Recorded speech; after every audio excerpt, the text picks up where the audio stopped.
You're listening to Bigfoot Society, and I'm Jeremiah Byron. In this show, we go beyond the campfire stories to bring you firsthand encounters from people who say they've seen something impossible, from backwoods trails and remote mountain haulers to quiet farms and crowded highways. The stories come from everywhere, and each one leaves us with more questions than answers. These are the voices of the people who've lived it, so settle in, because today you'll hear another account that just might change the way you see the woods forever. So stay with us. All right, Bigfoot Society, we've got Dave here today. Dave is an individual. Are you still from northern Missouri, David? Well, yeah, that's where I'm living. Lots of activity. Gotcha. Dave and I talked a few years ago. It wasn't for a public interview, but I think it would be great to kind of get Dave's story out there because it's a very, very interesting one. You've had a lot of activity over the years, correct, Dave? Oh, yeah. I mean, I had my first sighting. That was April 2nd of 2012. And that's where the adventure begins, really. I live out in the country. I got 10 acres. And, you know, you buy an old place, you end up with lots of stuff, lots of junk to get rid of, and probably about 3/4 of the property is in forest. So there's a lot of, there's trees that are down from storms, there's trees that are just down because they were old and died. And I bought a wood stove, and I figured might as well, instead of just put it in a big pile and woohoo, burn it up, might as well heat my house. So I'd been out cutting some firewood in a stand of trees.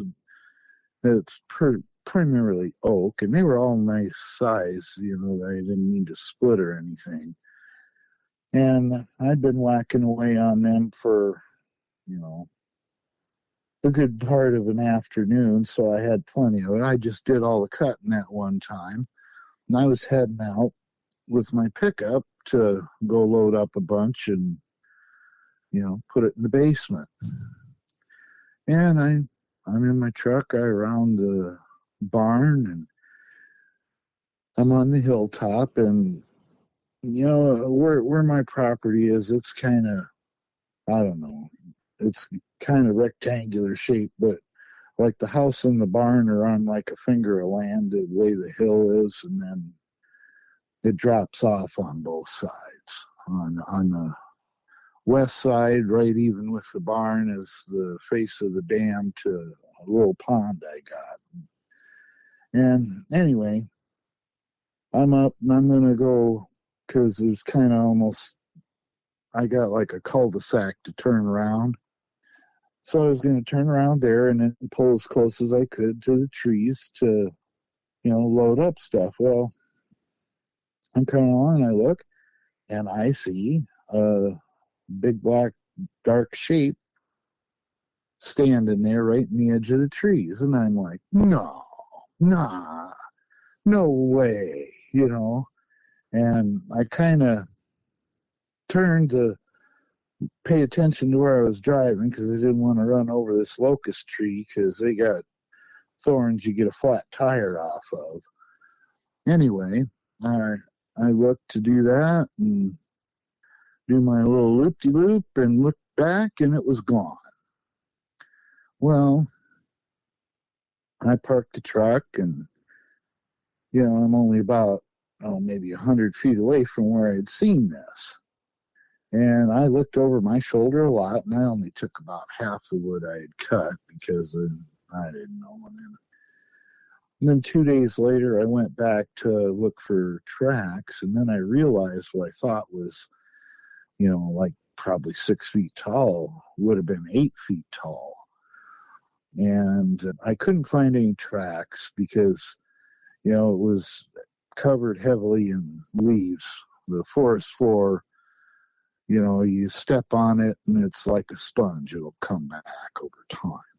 And I wasn't there soon enough to look for tracks, and I wasn't going to look for tracks on the day that I had seen whatever. And now what I saw is, it was black, and it didn't have the big, giant, broad shoulders, and it looked pretty much man-shaped.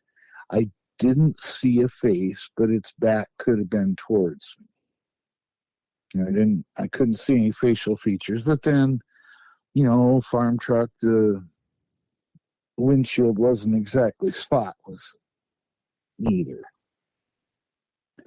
So that was pretty much my first encounter, and I had talked with the game warden, because I was curious if anybody else seen anything like that, and he said no, at least nobody that told him.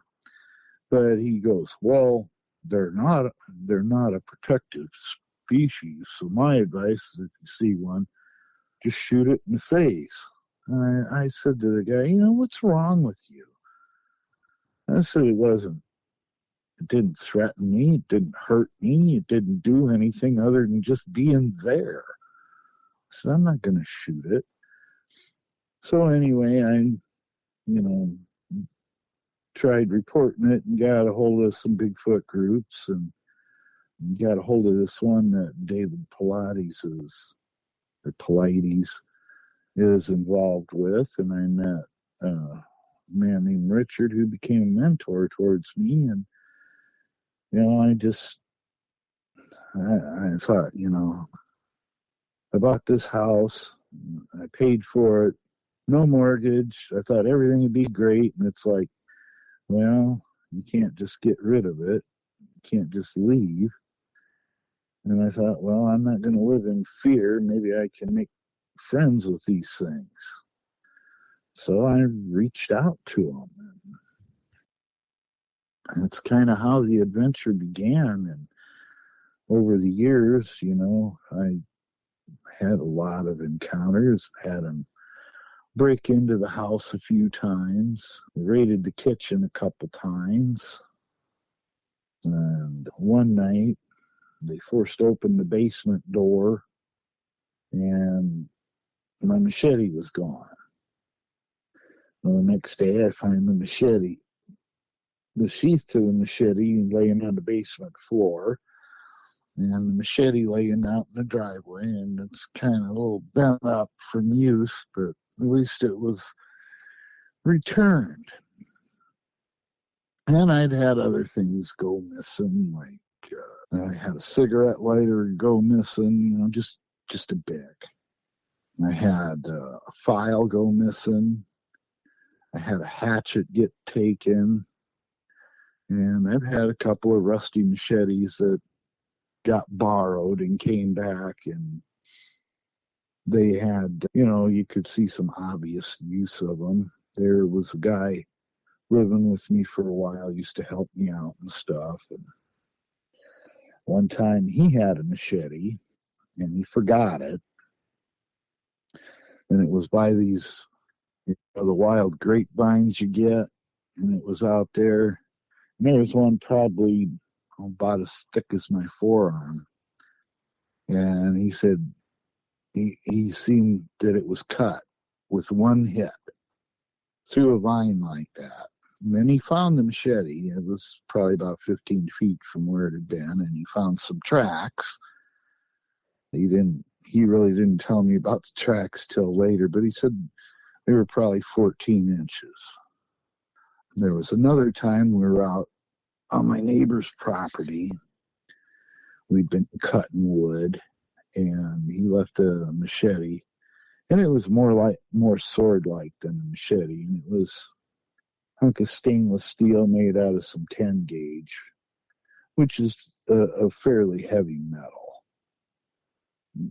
as far as the thickness. And he had kind of hit it on the edge of an oak stump, and it was like at a 45-degree angle. Well, when he come back to find it, the machete was in this stump, which was probably about 14 inches across, red oak. And there was probably 4 inches of wood past the back edge of the machete. It took him probably 10 minutes to get it and pulled out of there. Can you imagine the force it took to do that?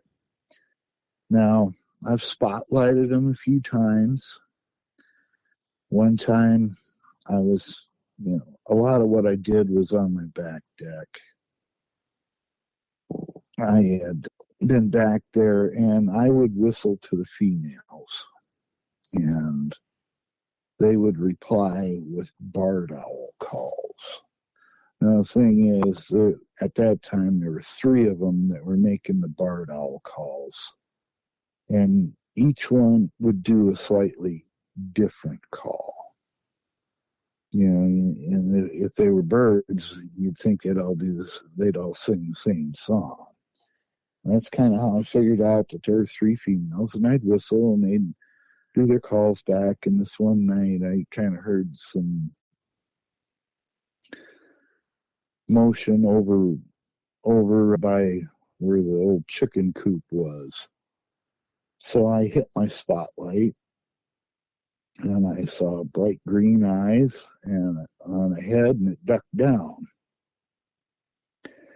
So then I cut my spotlight and I counted like 1, 2, 3, and I hit it again, and there it was standing. It had apparently been overeating black raspberries. And it was, I'm assuming it was female. It was about 5 foot tall, had, real stringy hair. I guess you'd kind of describe it almost like a string mop. And the bangs were cut. There was facial hair, not like a long beard, but there was hair covering the face, except for all you could see, skin was like right around the eyes and nose, and everything else was hair covered. And it appeared that the bangs were cut. Now, I don't know how they do that. It might be a piece of broken glass, whatever, But they're all like that. It had a pretty good head of hair. Now, to me, the head didn't appear cone-like. It was more round. Eyes glowed bright green. And it was, its shoulders were kind of broad, but not overly. And, it was, I guess you'd say it was kind of like a skinny kid. It wasn't overly muscular, so I'm assuming it had to have been a female, although I didn't see breasts. And it acted like it wanted to go on all 4s, but I think it had a handful of berries, so it was kind of going between standing upright and wanting to walk on all 4s. And it went off towards where an adult female had been calling from. Just stuff like that. Another time, it was about 10 at night, and I heard where it sounded like somebody was maybe messing around with some stuff that might have been my neighbor's. He parked he used to do the demolition derby and stuff, and he parked a car, and he had a car trailer, and there was an old camper, and some stuff kind of right along the property line. For being a good neighbor, I went to go check. I went down the spotlight and didn't see nothing. Turned around in their driveway. I backed in so I wouldn't shine my lights in their house or anything. And on the way back, where there was clearing, kind of right by the property line, I was spotlighting, and I saw something. And when I stopped the truck, the dust kind of come up, and in the spotlight, it was kind of hard to tell. I wasn't sure what the heck I was looking at, but it was big.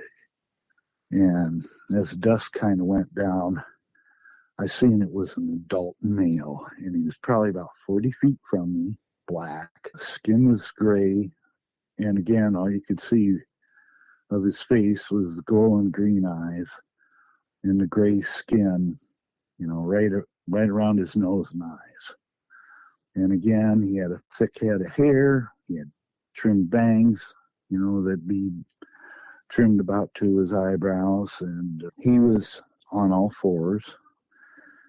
And on all 4s, I'd estimate his head was probably 8 feet off the ground. and his arms were like huge. I'd say his arms were as big around his knee, and I'm not skinny. I'm kind of fat, and well, I mean, I can fit into a 34 jean, but I got a pretty good belly. And so I'd say his biceps were probably, pretty close to 34, 36 inches round. And when I realized what I was looking at, I laid my 357 on the seat because I didn't think it would do me any good. And I tried to talk to him. And he looked really nervous because he'd look at me and then he'd look ahead. And he'd look at me and he'd look ahead. And I just kind of said to him, I said, can we live in peace? I said, I don't want to hurt you, and I sure don't want you to hurt me. And then he just real gracefully moved on all fours and got onto my property, and I pulled forward a little bit, tried to get him better look, keep track of him, and I couldn't find it. So there was kind of a dip there. He could have laid down, or he could have went downhill towards my pond. I don't know. I pulled up in the yard right up next to the house and went inside. But I've had a lot of other things happen. I've been hit with infrasound before, didn't like it. The second time it happened, they got to hear my mean voice, and it didn't happen again. But I've had researchers out here, and they've all had different things happen. They might not have seen them, but they were either hit with infrasound, they got some wild recordings, or they went around, found different tree structures, trees twisted off at about 9 feet above the ground. I mean, stuff that, was obvious sign. They were all convinced they were here. I've had some return. I've had some I don't ever want to return for different reasons. It's just been kind of a wild and crazy adventure. And there was one that I got to pretty much watch till he reached maturity from I'm estimating where he was when I first seen him. He was just a little kid, probably 5 years old at 6 feet tall. And he grew, I would say, 6 inches a year until he reached maturity. And then once he hit adulthood, I haven't seen him. And it's been probably 4 years. But he used to come around when I'd go back and forth with the girls in the calling and stuff. And I caught him peeking around the edge of my garage, 15 feet away. And I believe he's the one that went into the house. I believe he's the one that used to borrow my stuff. We've caught him petting the dogs. My dogs were familiar with him. They weren't afraid of him. They'd given him away before where I'd caught him in the spotlight going away because dogs run to the side of the pen like they're all excited, wagging their tails, like pet me and kind of barking a little bit. It wasn't in a fierce manner. It was like, hey, come over here, pet me. Like they were happy to see somebody. So he befriended my dogs. And I mean, there's a lot of those kind of stories. Dave, it is a fascinating story. I have definitely a few questions I want to ask you about, what you have brought up so far. You mentioned that your thought was, well, maybe I can make friends with them. Were there ways that you think were effective? Were you able to make friends with them, or how did you go about that? Well, I mean, we ain't like buddies or anything, but I'm not afraid of them. I'm not afraid to walk up to them. I started out with, kind of trying to take a Jane Goodall approach, and I left some goodies and stuff out for them, and they'd take them, and I tried a lot of different stuff. And I actually had the female sing for me once, and that kind of freaked me out. it sounded almost like, it was two of them, but it almost sounded like a tropical lovebird song or something. I thought, oh no, have I been too nice and kind? And I thought, well, what if one of them snatches me, and brings me home? What's Daddy gonna say? And if he don't approve, I'm a dead man. Right. Exactly. Exactly. It Yeah, was literally. kind of scary in a way, But I tried different things, and like one time, what I did is, it's a little gross, but you know how women are, like if their man's out of town, they'll keep a dirty T-shirt of his and sleep with it just because it smells like him. It was summer and I had this T-shirt and I was working outside, and you'd sweat in it until it was wet, and then you go in the house and you get a fresh, clean, dry shirt because the one you were wearing just, full of sweat. Well, I'd let it dry out and put it back on the next day. I wanted to get my scent on it really good. So I did that for 3 days in a row, to where I, sweat till it was pretty damp and wet. And then I kind of left it laying on the log where I'd leave them goodies. A lot of times I'd have like a stew can or something, and I'd leave them a little bit of whatever I was eating, a little bit of dog food on it, and they'd take it.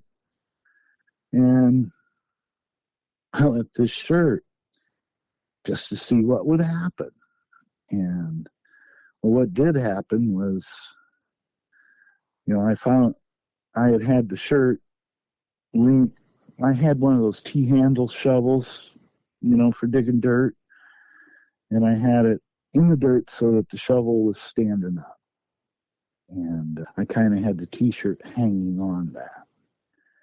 Now, when I came back the following day, the T-shirt was over on this big log, oak log that was probably 30 inches across. It was laying on its side. And it was where I was putting goodies out for them. Anyway, the shirt was all wet, and I thought, So I picked it up and smelled it because I wanted to see if, maybe a male peed on it or something. But no, it was all wet.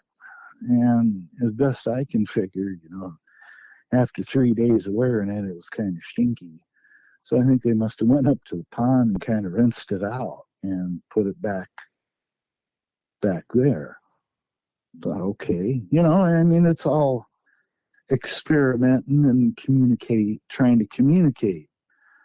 And that's just something I tried. Another thing I did is when I put stuff out for them, I would often have raw eggs in the shell. Now, it seemed like if they got to it, you wouldn't find any eggshells. And if a critter got to it, you'd find shells there because, like a raccoon or a fox or a coyote or something, they're going to just eat the eggs right on the spot. Even a possum or a skunk, they're going to eat them right there. They're not going to carry them off or save them something. They're just going to gobble them up to where they find them, So it's pretty easy to tell. And, that's something that the Bigfoot are only able to get seasonally, unlike us. I mean, we can buy eggs year round. They can't. So that's kind of a treat to them, especially when you give it to them when it's at the time where they can't get it. I've had a lot of other different stuff happen. Sightings. About 2 weeks ago, my wife and I were out on the front porch. She had said that, she likes to sit out on the front porch a lot of times, and she's been collecting kitty cats since she came here. And anyway, she likes watching the cats and just sitting outside enjoying the weather. And anyway, she's been noticing in the tree line across the road, something black moving around. She said about between 3 and 4 in the afternoon. She told me I should come out there and check it out. Anyway, I went out there and I grabbed a set of binoculars. And as I was in the doorway, I looked across the road and I noticed by this one tree, it kind of looked like a head peeking around. And it's something I've noticed before when they were around, where you don't see them move until they think you can't see them, and like out of your peripheral vision, you'll catch movement. Sometimes you'll see a young one that'll go from hiding behind one tree, and then it'll go to the next tree, and it'll stand there, and then it'll just lean back enough so it can see you with one eye. I've seen that before, and this was kind of like that, where there was one probably hiding, and a juvie hiding behind a tree looking. And they do keep track of us and everything around, because where I believe they live is not too far from our home. I've never been there because I ain't going to go there. Because the last thing you want to deal with is, if they happen upon one that's sleeping or something, you don't want to startle it. Because if it panics, who knows what can happen when things get bad. So you gotta watch what you're doing. I would agree with you. Has there ever been a time when you have felt like you're in danger on your own property, or do you think there's a common understanding back and forth between you and them? Only 2 times. Now, once I got hit pretty hard by an adult male with an infrasound. And I don't know if there's a telepathic component to it or not, but I'll give you a description of what it felt like. It was like anger and fear, hatred and doom, all rolled into one, directed at me, if that makes any sense to you. And, with the infrasound, it made me physically shudder. And I could tell it was an adult male because I could smell him. And what I smelled kind of had, what a sweaty horse smells like? Yes. If you take that and the real sulfury smell of like burnt smoke balls, and then top that with skunk. Now, I found the only ones that have the skunky smell are the adult male hunters. And think of it like a bow hunter that goes up in a tree, and they put on their masking agent so that they don't smell like a predator. Well, I think, the Bigfoots use skunk as a masking agent so that when they're hunting in the woods, deer smells skunk. Deer says, well, skunk don't eat deer, at least not live ones anyway. So I'm okay. And, well, then they run into somebody that is a lot bigger than a skunk that'll grab them and make dinner out of them. But, he hit me with that, and like twice, and I tried talking again. I said, can we live in peace? I'll be honest with you. I thought, well, this big old gonna try coming after me. I had my 357 Magnum, and I had my Ruger Mini 14 across my lap with a 40 round mag. And I sat there like that until sun come up before I went to sleep. It's not, getting hit with infrasound is not a pleasant experience. And it can leave you rattled. But I found out from the experience of somebody else that got hit with it when I was here, I want to do a test. I've heard that if you go to sleep, it's the best thing that you can do as far as shaking the effects of it. And so I had him go to sleep, and I left him sleep for like an hour. And I went and woke him up, to see if he was still feeling the effects. And no, they were gone. But he thought that it was like 5 or 6 hours later as far as how he slept. So, I don't know. So, anybody listening, if you get hit with it, it could be kind of harmful. So, you might want to just go and do some sleep because it kind of gives your brain a reset. And then the effects don't last for a long period of time. But now another thing is I've talked to people that were out in the woods looking for Bigfoot, and they've described to me what would be considered missing time. And, not just 15, 20 minutes or something, like 2 to 3 hours of time they just can't account for or know what happened. And I don't know if, how to explain it. I think there's a strong possibility that it could be, somewhat like the people that describe getting abducted. They're always having missing time. And me personally, as far as like a Bigfoot UFO connection, I'm kind of skeptical on that. I think, an advanced species would look at them and look at us as just another number. And when they talk about how people said they saw a Bigfoot come out of a UFO, and then it acted like they weren't even there and walked right past them. Well, to me, that sounds very much like a typical UFO abduction that people describe. And how,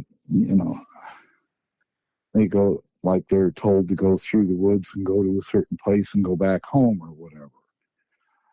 And it's almost like they're in a hypnotic state.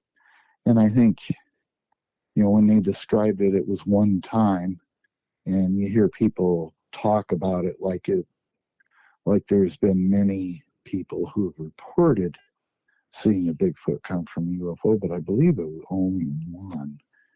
And it just gets circulated a lot.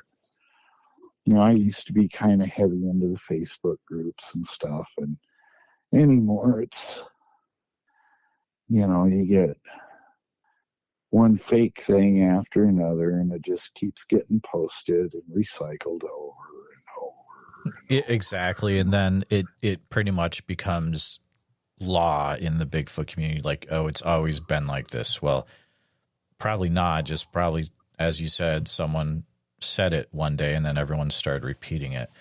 The individuals that have been on your property, the other researchers, I believe you said other people have had infrasound too. Is what they experienced the same as what you've experienced when it comes to infrasound? Well, now these one guys, they went down to the end of the dead end road, and it was probably about 4 a.m.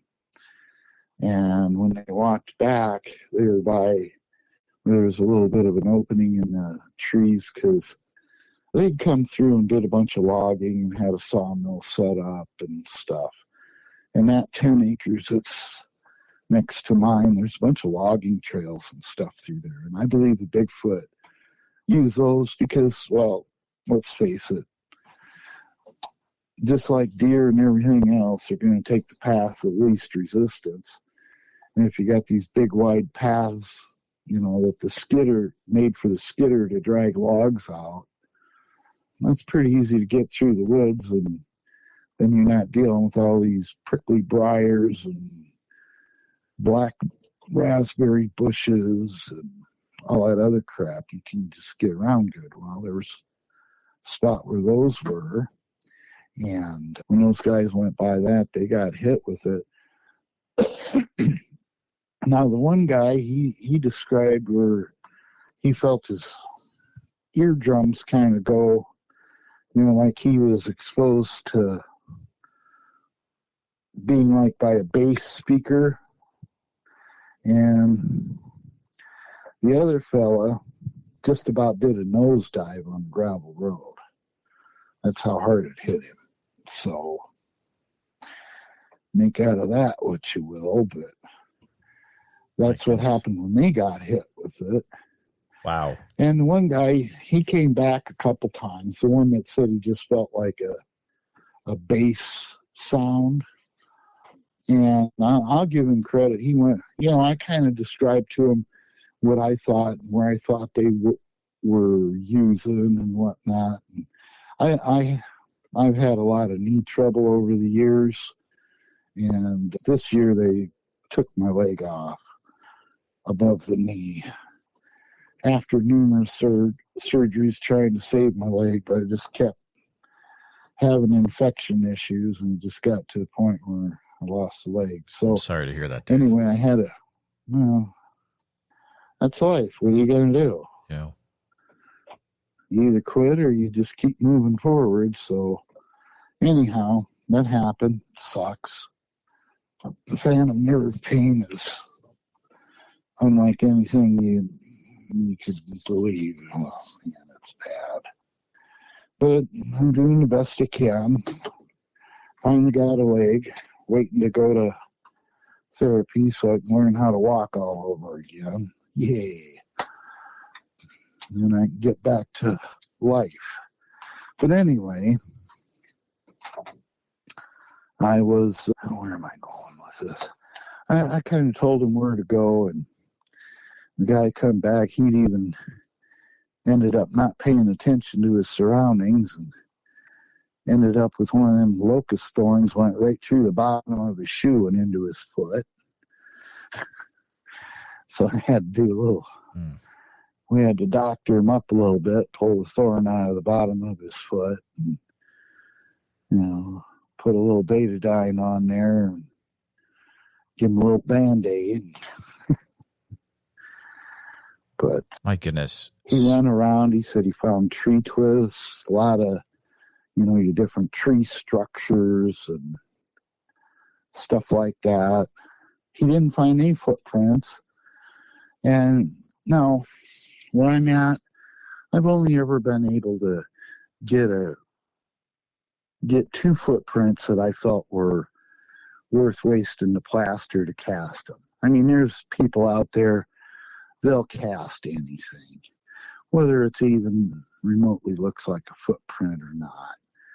I mean, it just kind of sort of has that shape.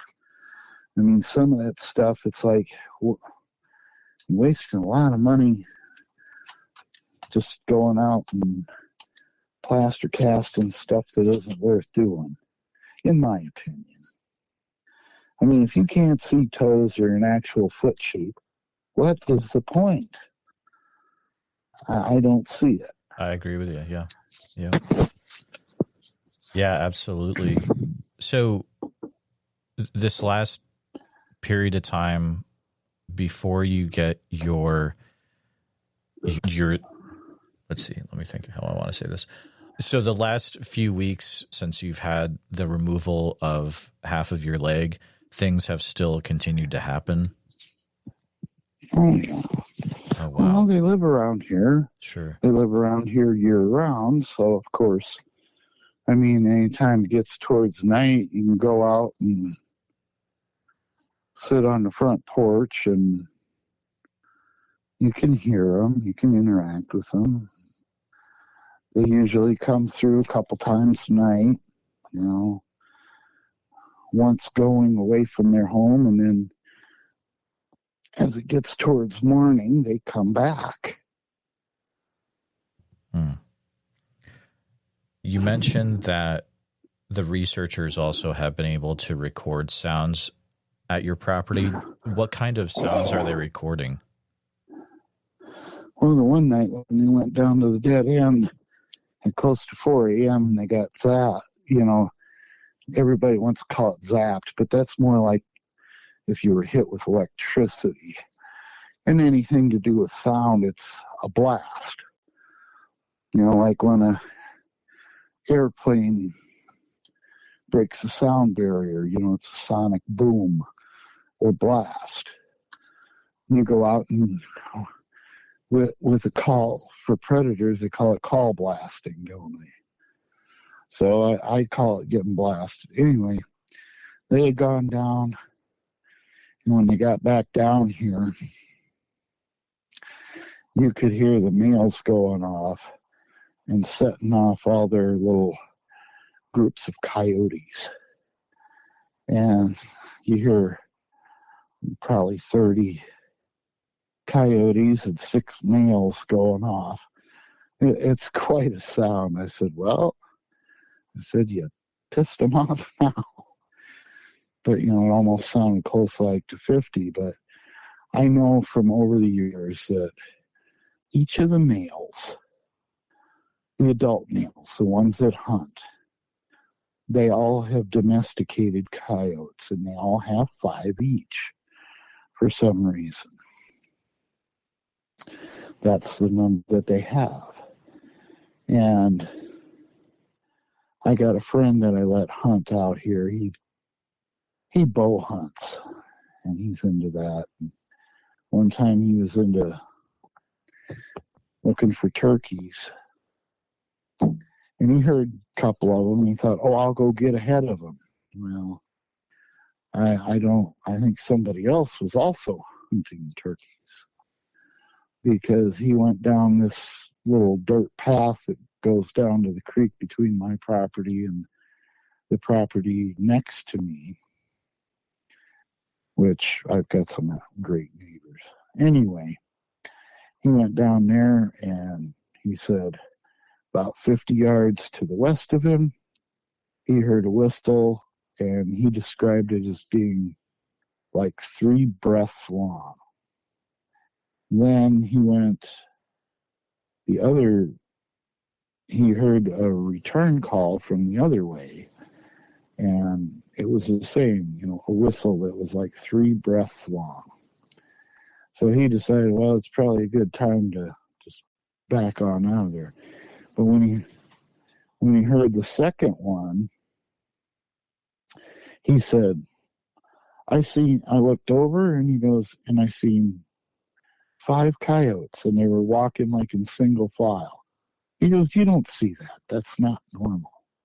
And he goes, and one of them didn't have a tail. He said at that time of the year, their tails are, pretty fluffy and bushy on a coyote. And he said, well, he goes, well, the one, it could have been a dog, he said, but the one didn't have a tail. And so he backed on out of there, and then there was another time he was here, and he was kind of walking along. He likes to look for shed antlers and stuff. So he was looking along down near the creek that goes through it's one of them creeks that the only time it flows is when it rains. It's kind of, I don't know, you call it a dry creek or whatever. But he figured it was a good place to go looking. He was down there, and he just happened to notice there were 2 of them together further up the hill, ducked down behind a big briar bush, watching him. So when he seen that, he just kind of pretended like he didn't see him, and kind of decided it was a better time, if they were going to be there, he'd leave. I had another guy, I told him to go out to the barn to get something, and he went out there to get something and discovered that he wasn't alone. I don't know how good of a look he got at it, but there had been one, I don't know if it was sleeping back there or what, but it was in the barn. And it rushed out, and he said, he came back to the house. He was pretty rattled. This is probably about 3 years or so ago. And I mean, he was pretty pale, visibly shaken. God, that thing's got to be at least 1,000 pounds. And he's never been back. And anyway, then about a year ago, the guy that cut my lawn went back to the barn because he had a flat tire on his trailer that he had his lawnmowers on. And he was wanting to change his tire. And he was having trouble, and he was going to look for a piece of pipe in the barn to use as a cheater bar to bust loose the lug nuts so he could pull the wheel off. And he went back there, and he said something come running out of there. He didn't really get a good look at it, but he said he felt the ground shake from the footsteps as it went out of there, moving really fast. And he's never been back here. And he's this big so-called patched-in biker dude. Well, you don't think it anymore. And he discovered that I wasn't just making up stories.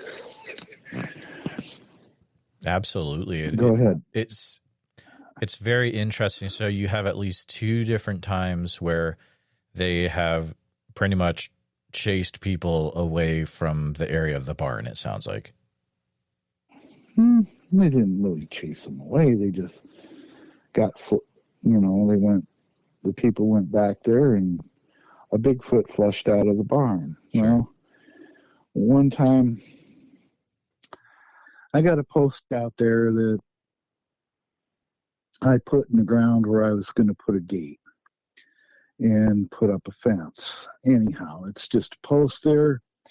I ended up taking like some aluminum and coming down with 2 rows of the aluminum and going around the post by the top, kind of like a predator guard, because, they can't really get a lot of grip on aluminum with their toenails. And that way, if I put something on the post, that it'd go to who I wanted it to, and not just get gotten by possums or raccoons or something. Anyhow, I had this post could be visible from my porch, or, well, I guess you'd call it my back deck.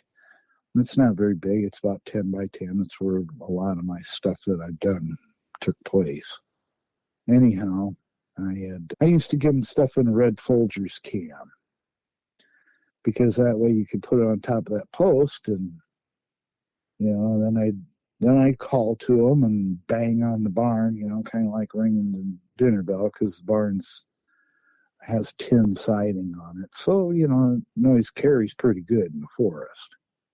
So they'd come and they'd take it, and I've observed them before. Like, for instance, one time, and there was a guy standing there with me, and it'd probably take me a while to figure out exactly which night I recorded it on to try and find it. But we observed where first there was a female, and I would imagine her child, and then they were joined by a second female, and I didn't see her having a child. And they took the coffee can down, they set it on the ground, and they just shared. Something like an ape, they're greedy. One of them would have just grabbed it and run off with it, and like, the heck with the rest of you, I got the goodies,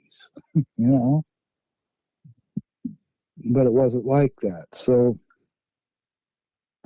that kind of, in some ways, let me figure out more about their behavior and how they just share everything. Well, they kind of expect us to live by the same standards that they do, even though we don't. If that makes any sense to you. Absolutely. So it sounds like you're observing some situations where there's definite intelligence involved. Well, they're highly intelligent. If they were stupid, they'd be caught, wouldn't they? True. How many of them have we caught? I think the military's probably snatched a few wanting to make a super soldier like the Russians tried to do with apes, but it didn't work. Recently I've come to a conclusion that, a lot of people are going to say, oh, that's just kind of crazy. Well, I don't think so. When you look back on those clay tablets that they found with the cuneiform over there in Iraq, they tell about the Anunnaki and stuff. Well, if you get into the actual story of the Anunnaki, they came here apparently to mine gold to somehow make a repair to their atmosphere on their planet. Okay. That's the story we all know. But it also says that when they came here, there were about 300 Anunnaki, and I'm assuming a few royals, which would have been Enki and then Lil, the brothers. And then, I don't know how many others that were royals, but it says that they brought with them the Ijiji, that were a race designed to do the labor. So basically they were slaves. And it also says that when the Anunnaki left our planet, that they took some of the Ijiji with them. Okay, so what became of the ones that were left behind? I believe that that's what we call Bigfoot. I believe that they were the former slaves of the Anunnaki.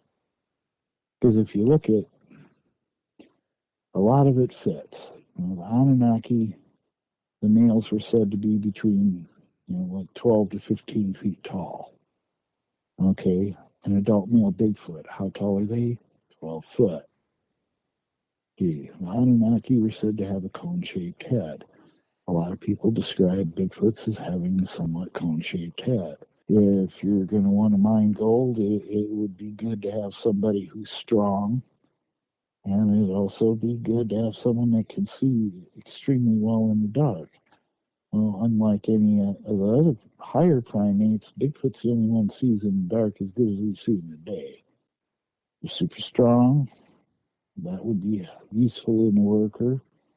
They do have some telepathic abilities, and I think that would be extremely useful in when you get directions on tasks to do to better comprehend what you're supposed to do. And, just different things. I mean, it all fits. If you don't think that they are, well, I'll change my mind. Right. Right. It's extremely interesting viewpoint for sure. I think there's enough stuff that fits where it could certainly, I lean pretty strong in that's what's going on. And that's where the origins are. Because in the story, it talks about how the Anunnaki were overworking the Ijiji. And they rebelled because they were being worked so hard. And the Anunnaki ended up giving them their freedom approximately, a little over 200,000 years ago. And that's where we came on the scene. So, in my opinion, the people that are doing all this DNA, they're looking at it wrong. They're looking at it through the wrong end of the scope. They're trying to think that these Bigfoot creatures are some type of a human hybrid. I don't believe that at all. I believe they're an older species. Therefore, they could not be a human hybrid. However, it does not mean that we do not share a common source of DNA. I think when Mickey came here, they upgraded a lower primate from their world, modified them to suit their purposes. And then when they came here and they decided to give the Gigi their freedom, I think they took, something that was already here and use their DNA to upgrade it. And what the scientists are referring to as human DNA, I believe, comes from a source of an Anunnaki. And I believe Anunnaki most likely created us. And we were created to take over as being the slaves. But instead of calling them slaves, well, they called themselves gods. And if they kind of build into the DNA a worship gene, then you work for free to please your gods. So some of that all kind of went on, and I think there's a lot of our past history that's just plain missing. Oh, I agree with you. Yeah, I mean, sure. Library of Alexandria being burned. I mean, that alone, think of how much history was lost. It's incredible to think about. You've mentioned a few times about telepathy. Is that anything that you have experienced yourself, or any type of communication back and forth, you think? I believe I had a female come to me a couple of times in my dreams.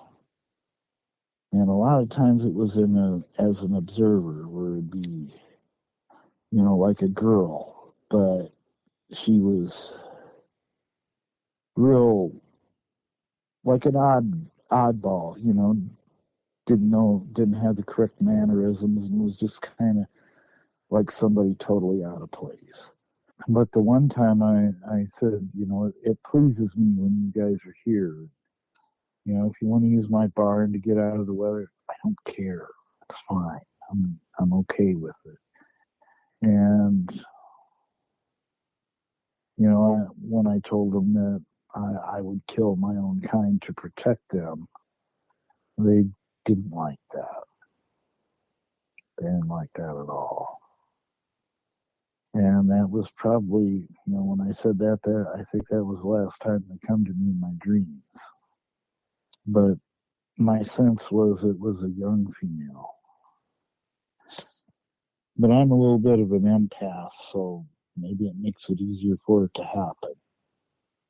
I mean, I've actually, in my sleep, been able to get into other people's dreams before, and the next day you tell them about their dream, and they're like, how could you possibly know that? And it's like, well, I was kind of in the same dream, so and I've had a lot of weird stuff happen over the years. Like when I was 19, I lived in a haunted house. I didn't see anything, but you'd hear voices a lot.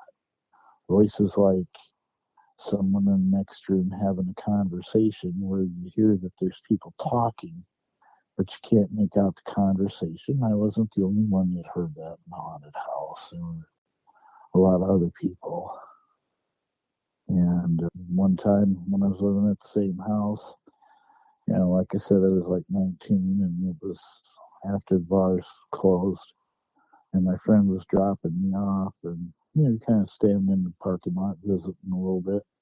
All of a sudden he goes, look, look, look, look, look. And I looked up, and we saw something that appeared round, metallic, didn't have any lights, didn't make any sound, fly over the city, kind of above our heads. We only seen it for about 3 seconds, but I don't know what it was. I would call that a UFO. I mean, it wasn't like something that come down to the ground or anything like that, but just seen that passing by. So I don't know. I just seem to find myself in the right place at the right time sometimes. Dave, you really have had a fascinating life in that area so far, and it sounds like it's not really stopping anytime soon, I would say. But I just want to say thank you for sharing what you've encountered so far. It's probably gonna increase.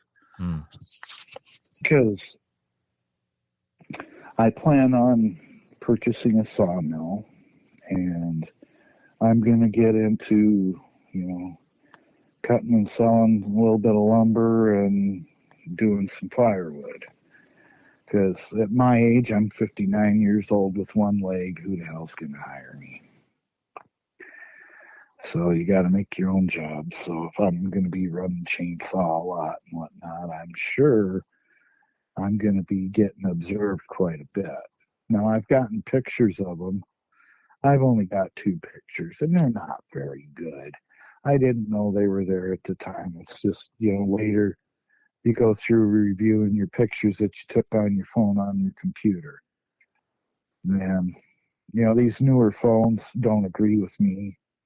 So I just got an old flip phone, and it's got, a 2-inch square screen. So if you get a picture of something, you got to put it on the computer so you can blow it up and look at it and see if there's anything there.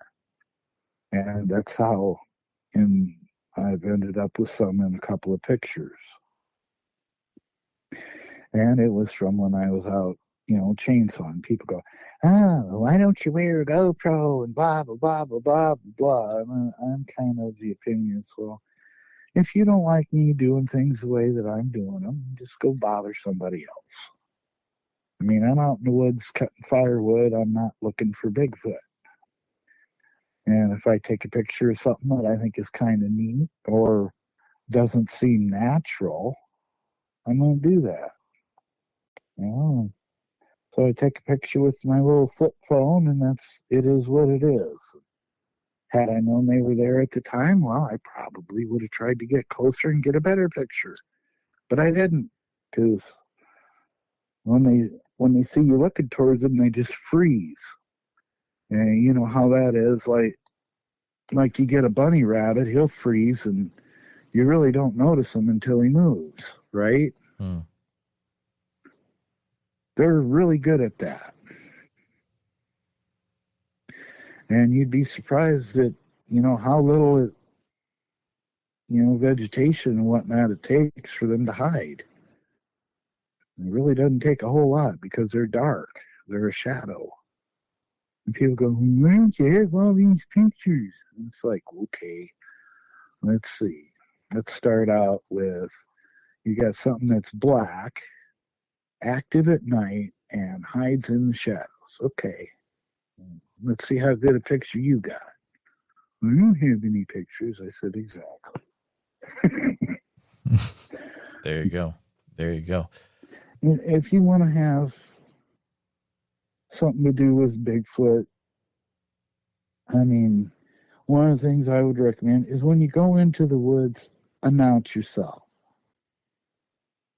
Like do a loud, yoo-hoo, like you'd do if you were walking into somebody's house and you wanted to see if they were home, right? Yoo-hoo. It shows respect. And that's the way, I guess, where you'd call it the beginning to having better encounters. Where if you were going into an area and they were acting a little bit hostile, but let them know that you're there. And if it's at night, why are you roaming around the woods in the dark at night? I mean, you got dogs and you're hunting raccoons. I mean, that's one thing, but, if you're wanting to go around and see what you can find, well, you're not going to find all the neat tree structures and different stuff like that in the dark. You do that during the daytime, and at night you make a camp, you have a little bit of a fire, and you stay put. If they're around, they'll come to watch you, and you kind of go from there. And one thing that I found where I really gained a lot of respect is by not showing fear, because they have fun with us. Because let's face it, most humans are pretty spook really easy. Oh, you throw a rock the size of a fist, and they think it's being thrown at them when it landed 20 feet away. No, they just do that to spook you, so you'll go and not be in their territory. They're not trying to hurt you. They're not trying to harm you. They're just kind of saying, get the heck out of here. That's all that is. I've had things thrown near me, not at me, never at me, but the guy who was living here, a lot of times they'd pick him off with pebbles. Well, of course, he'd do a big old twitch and freak out and whatnot. And he was kind of a fat guy. And just watching him move around was kind of comical. And one night, I don't know what he was doing, but he said he went down the road and one of them pitched a pebble and picked him off, and he went to move and fell down, and he said he heard one of them laughing at him. Which I think is kind of funny. That it really does make a difference, I think, how you react to when you're experiencing things, for sure. There's many different ways to react to interactions. You know, like my wife, we've only been married for come on pretty quick, on 4 years. But I don't think she was here for 2 weeks, and she had her first sighting and was gifted. She had walked over to the neighbors, and when she came back on the gravel road, there was a pile of golden berries, and she looked over to the woods and she saw what she described as a gray one with a big old beard. She said she pretty much just seen his head and face, and then she said she kind of took like a submissive posture, and she picked up the handful of golden berries that were left for her that were not there when she walked to the neighbors, and brought them back home. And of course, once she got inside, she tossed them in the trash. But you know what golden berries are? I've never seen those. Well, most of the time, they're those berries where they kind of almost have like a leaf sac around them. And when it gets into the fall and colder months, the green berry on the inside turns yellow color. And the outside, you know, it's almost like a leaf sac around it. And I'm sure you've seen those weeds before. Yeah, now that I you go look in it the up. woods at all. Yep. Now I know exactly what you're talking about. Yeah. Yep.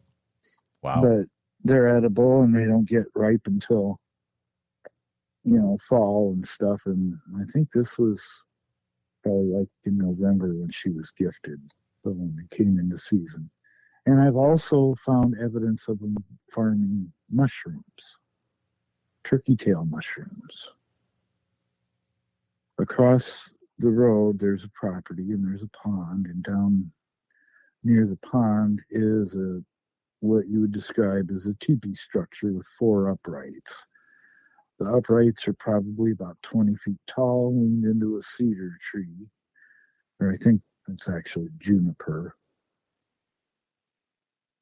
And one of them was covered in turkey tail mushrooms. Now, why I found that suspicious is because actually what was standing upright was only half of the tree that was there.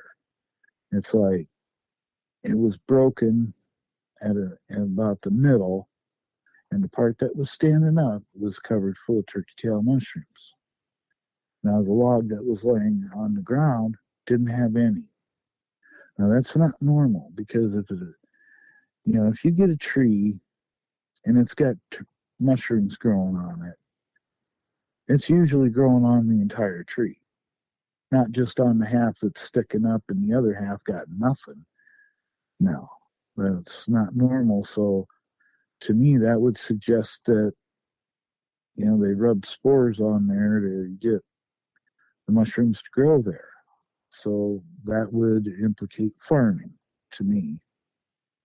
I don't know. What's your opinion on that, Jeremy? You know, that has come up other times on the show as well. Down in Virginia, there's a researcher that has been looking into that, and I think there's definitely something to that for sure. Doesn't sound too wild to me, and I think there needs to be more looked into that by researchers. But you know, Dave, I think we might need to maybe have a follow up in a year, see how things are going. But I do appreciate you got my number. chatting. Yeah, no doubt. Hit me up anytime. All right. It's been fun chatting with you today, and we will definitely be in touch to see what happens with you in the future, sir. Okay, sounds like a plan. Alrighty, bye. Hey Ryan, how's it going? Hey, how are you? Great. Are you coming up to share a story you have tonight? Yes, sir. Back in, it's been probably 4 years, so I'd say 2021. I used to go almost every weekend to Shenandoah State Park in Virginia, up around Waynesboro or the Stanton area. And I happened to go up there one day by myself, probably about 4 or 5 o'clock. I went to one of the trails that was one of the waterfalls that was only about a mile off of the main trailhead. Made it to the waterfall fine. I stayed a little bit longer than I should. The sun ended up going down. I lost the trail and was lost for about 12 hours. And over the course of the 12 hours, I had two Sasquatch that I saw very blatantly in my field of vision. One stayed to my left, one stayed to my right. I felt as though there were more, but the only two I ever saw, because I didn't even have so much as a flashlight because I didn't intend on being out there that late. The best I could describe it is I felt like they were pushing me out of a certain area and they never let me stray from a certain path. Because they literally had rescue drones and a helicopter patrolling the area trying to find me, because I called my wife about 7 o'clock and told her, hey, my phone's fixing to die. I'm lost off the trail. You need to call Park and Recreation right now. And yeah, the two that I saw were at least 8 feet tall, if I had to judge based on how big some of those trees are. I never felt as though they were trying to be aggressive to me, but I definitely felt like I was in an area that they didn't want me in. And every time I'd try to stop, they would get closer and closer. I'd see them moving in the tree line to my left and that carried on over the course of about 12 hours. I ended up not getting found till about 5 a.m.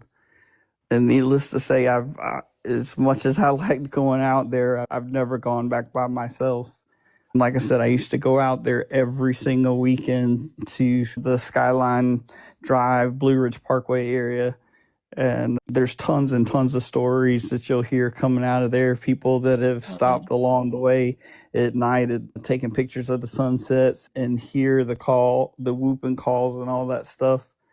But best I can say to anybody is please don't be in that area after dark, especially unless you have somebody with you, because the ones that I ran into, I definitely felt as though it was some type of territorial issue.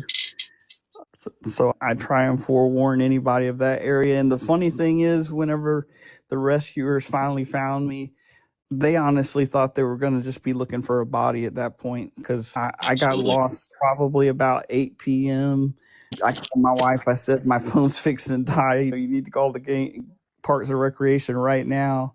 And they didn't find me till about 5 a.m. And one of the rescue guys,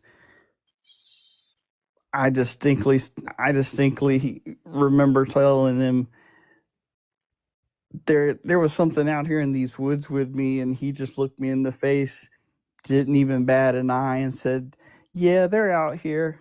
And I felt baffled by the fact that there's so many people that go to that area, and to let people go in there and not be warned, it just blows my mind. Wow, I am so I'm baffled that you're alive after that too. That is intense. So this is Shenandoah National Park, you said? Yes, sir. It's in Virginia. It's towards the Waynesboro area. You have an area called Skyline Drive, which is along the Blue Ridge Parkway, where it's basically for the cars, and it just goes all along the scenery of all the overlooks. And I'm not going to give exact mile markers because I don't want people going out there to that area. But all I can do is give people warning that they're there and you don't want to be caught out in the dark. I don't know Okay. how I didn't fall off the edge of a cliff or something, and that's why I say you could look at it that they didn't want me in the area, or you could look at it that they were making sure I didn't die while I was out there until they came in there and found me. No, absolutely. And how close were they to you, do you figure? Oh God, at one point maybe 20, 25 feet. Every time I'd try to stop and rest, I'd see them I'd see one on my left and one on my right, and they just edge closer and closer towards me. Definitely had that really foul odor, but I honestly never felt like they intended to hurt me. I honestly felt more like I was in the area that they didn't want me in. And that went on over the course of 12 hours. The only reason the rescue guy said I was even found was because he stopped to pee, and I could see him way off in the distance and was hollering, and the guy happened to stop and pee and thought that he heard somebody hollering, and they came in there and found me. So I don't know if they were leading me towards where the rescuers were, but yeah, I've never gone back out there by myself. I'll put it that way. Yeah, I don't blame you. It almost sounds like they may have been doing that. Were you able to see any details about the face of either of them or any how they looked in general? I didn't have flashlights or anything. Luckily, that night was pretty much a full moon, no cloud cover, so you had a lot of white light shining down. And both of them were at least 8 feet tall, very long hair. Their faces looked more like an old Indian, really, and then just tons and tons of hair matted all down around their face. I would have thought it was a person had it not been for the sheer size that they were. Okay, so you were getting more like this is some kind of human rather than some kind of ape vibes. Yeah, but besides the fact that they were over 8 feet tall, yeah, I got to have a pretty good look at them, and I wouldn't want to do it again. Everybody thinks that you want to have this close encounter, and I can tell you from experience, to have them that close and the fear that you have, I wouldn't wish it on anybody. I have nightmares to this day. I've never gone back out there by myself. It's not what everybody makes it out that, oh, it's just some great experience to get to see these things. It's not. It's really not. Absolutely. You get that from, I've talked to other people in person, and it really does affect you. It incredibly does. Do you remember anything about what the smell was like that you were smelling?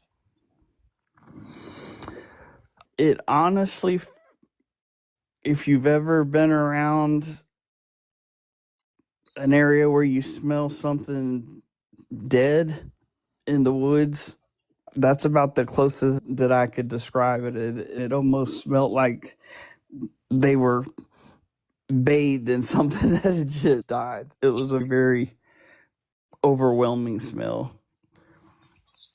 That's an incredible amount of time to have them so close to you and walking along with you in a way.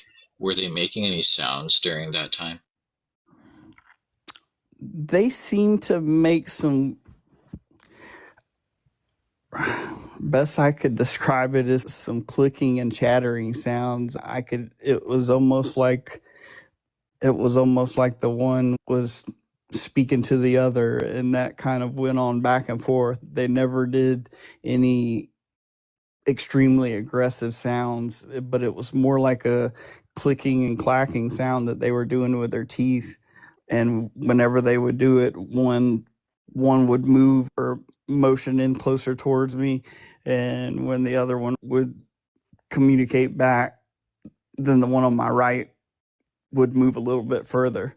And They never got any closer than about 20 or 25 feet. They stayed out of that range.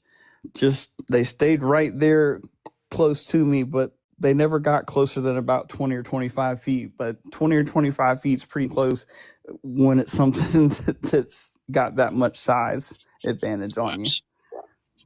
Were they doing anything with their hands, like any gestures or sign language or anything like that? No, sir. It was mostly just these little clicking noises that they seem to be doing with their teeth with each other. That is extremely interesting. That has come up in one or two stories that I've taken where it was like a clicking type noise of the teeth. So that is pretty cool to hear. Wow, Ryan, thank you so much for coming up and for sharing. I'm glad that you were able to get through that crazy 12-hour time period and that search and rescue was able to find you. Is this a conversation I could put on my Bigfoot podcast that I have? Yes, sir. That's fine. All right. Thank you so much for coming up. I am going to go ahead and follow you just in case I have any other follow-up questions, if that's all right.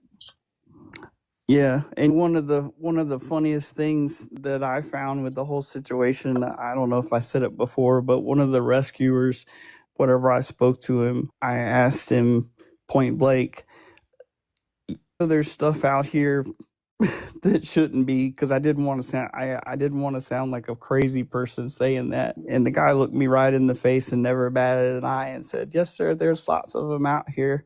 We see them all the time." And at that point, I just felt baffled that they know that they're in that area and they're not forewarning campers and visitors and stuff. I'll never understand that aspect of it. I know that they don't want to put that out there and lose people coming to the parks and all that stuff. But if you know that they're in an area like that, and the guy never even batted an eye, he didn't question what I said, I feel like they just have to do a better job with letting the public know what's going on. I would agree. I would say the truth needs to get out there and people need to realize what is actually going out there. So I'm totally on board with you. But just to double check, you are okay with this being put on the podcast? Yes, sir.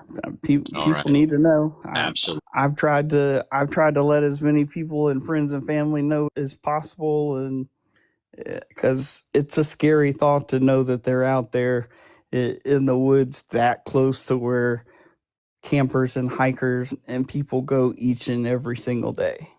That area in Skyline Drive and going to those overlooks, there's probably hundreds and hundreds of people that go through that area in the spring and summertime, because there's all these hiking trails, there's waterfalls all along that route, there's all these overlooks that you can park your car and take pictures. And for the sheer amount of people that are going through there, the public should have some kind of warning. I agree 100%. Ryan, feel free to reach out if you have anything else you need to talk to, but thank you so much for coming up, man. Before we wrap this episode, I want to say something directly to a very specific group of listeners. If you're in the military, any branch or forces, and if you've seen something that no one can explain, or if you're a national park ranger or forestry worker who's been told to stay quiet, or if you're a pilot who's seen something strange down on the ground, or if you're with the FBI, a federal agency, or working intelligence, and you stumbled upon something you're not allowed to talk about, and if you're a firefighter, paramedic, or search and rescue responder who's heard screams or found tracks that didn't make sense, if you're in the logging industry, on a remote oil field, or a trucker with government contracts, and you've had something happen that you've never told a soul, and if you're a biologist, a wildlife specialist, or a field researcher under contract who has found evidence you're not allowed to report, if you're a pastor, a missionary, or someone on a spiritual retreat, and you saw something that shook your faith, or if you work in the shadows, CIA, NSA, or anything with clearance, and you've seen what the public hasn't, then I want to talk to you. Even if it's anonymous, you can reach me at bigfootsociety@gmail.com. The world needs to hear what you've been forced to carry alone, and you're not alone. You've got the story. We've got the mic. See you in the woods. Thank you for listening to this episode of the Bigfoot Society podcast. Every encounter we share reminds us that the world is bigger and stranger than we think, and that the truth is often hiding just beyond the tree line. If you enjoyed this episode, please be sure to subscribe to the channel on YouTube, hit the bell so you don't miss the next episode, and share this with a friend who's into mysteries, monsters, or the unexplained. And if you're listening to us on Spotify or Apple Podcast, please follow the show there and leave us a 5-star positive review, because all that helps more people discover the show. And remember, if you or someone you know has had a Bigfoot sighting, please, I'd love to hear from you. So email me at bigfootsociety@gmail.com and let's start the conversation.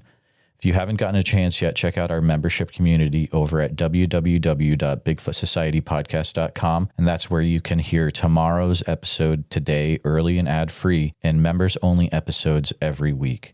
Also, it's a place to connect with other people that are into the Bigfoot subject as much as you are.